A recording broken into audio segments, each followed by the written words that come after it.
देश के banking sector में फिर हलचल शुरू हो गई है। मामला यस बैंक का है।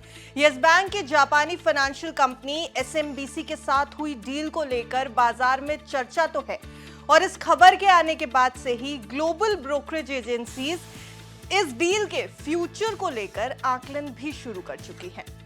अब यस बैंक को लेकर एक ऐसी ग्लोबल रिपोर्ट सामने आई है जिसने निवेशकों और बाजार में नई चर्चाएं शुरू कर दी हैं।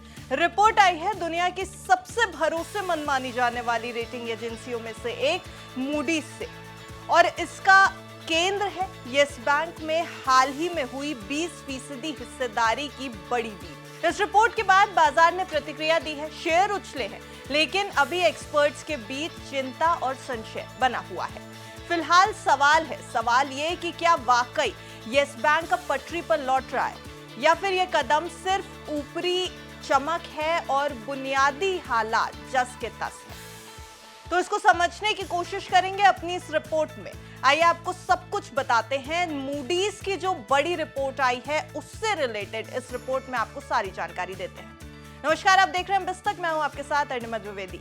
तो एसएमबीसी ने यस बैंक में 20% हिस्सेदारी खरीदने का फैसला किया है। इस खबर के बाद यस बैंक के शेयरों में तेजी देखने को मिली। हम आज बात कर रहे हैं 15 मई को, जब यस बैंक के शेयर अच्छी तेजी दिखाते हुए नजर आए और अब इस डील पर ग्लोबल रेटिंग एजेंसी मूडीज ने भी अपनी रिपोर्ट दी है। मूडीज ने क्या कुछ कहा है, चलिए आपको बताते हैं। मूडीज ने एसएमबीसी के इस फैसले को यस बैंक के लिए क्रेडिट पॉजिटिव यानी कि सकारात्मक कदम बताया है। यानी मूडीज को इस पूरी डील को लेकर के पॉजिटिविटी नजर आ रही है। मूडीज का कहना है कि एसएमबीसी जैसे मजबूत बैलेंस शीट और फंडिंग क्षमता वाली विदेशी कंपनी के आने से यस बैंक को लॉन्ग टर्म में काफी फायदा होगा। यानी मूडीज की तरफ से इस डील को थम्स अप है और बाजार इस रिपोर्ट को काफी पॉजिटिवली देख रहा है।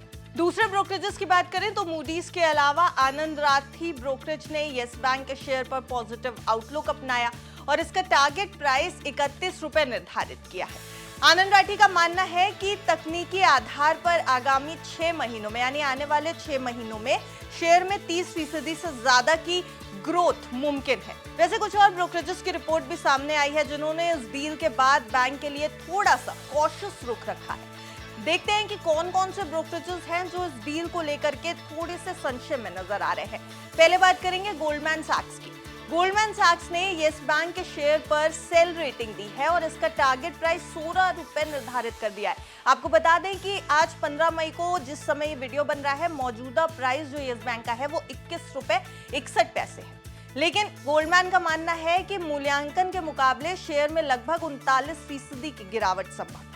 अब आते हैं इन्वेस्टिक पर। इन्वेस्टिक ने भी यस बैंक पर सेल रेटिंग दी है और शेयर टारगेट प्राइस 17 रुपए रखा है। उनका कहना है कि एसएमबीसी का निवेश लॉन्ग टर्म में पॉजिटिव हो सकता है, लेकिन मौजूदा समय में बैंक को मूलभूत समस्याएं अभी भी बनी हुई हैं। यानी फंडामेंटल जो मुश्किलें थी बैंक की वो अभी भी बनी हुई दिखाई दे रही है। अब आते हैं मॉर्गन स्टैनली पे। मॉर्गन स्टैनली का कहना है कि यस बैंक पर उनकी राय अंडरवेट है, यानी उन्होंने अंडरवेट रेटिंग दी है और शेयर का टारगेट प्राइस 15 रुपए निर्धारित किया है। उनका मानना है कि बैंक की जो फाइनेंशियल स्टेटस है उसमें सुधार के संकेत अभी साफ नहीं हो रहे हैं। तो इस डील के बारे में अगर बात करें, क्योंकि हमने आपको ब्रोकरेजेस की राय तो बता दी, लेकिन अब डील के बारे में भी डिटेल दे देते हैं।